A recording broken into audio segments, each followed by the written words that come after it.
Okay, this is an updated version of the helping hands video that I uploaded almost a year ago. This is still the same. This is a screwdriver holder, and the helping hands portion is still the same. But I discovered that in putting a soldering iron in here, whatever I had done previously was not working. The glue wasn't holding. So I decided to use this scrap piece of tubing that had a pre-drilled hole in it.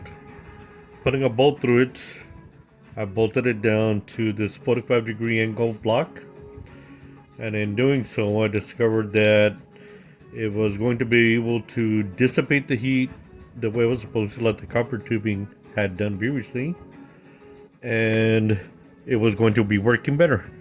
So everything else is the same, just that one update. So just keep that in mind whenever you create something, DIY or otherwise. It's okay to do the modifications and to admit that sometimes the first build is not the very best. So don't be so hard on yourself. We'll see you in the next video.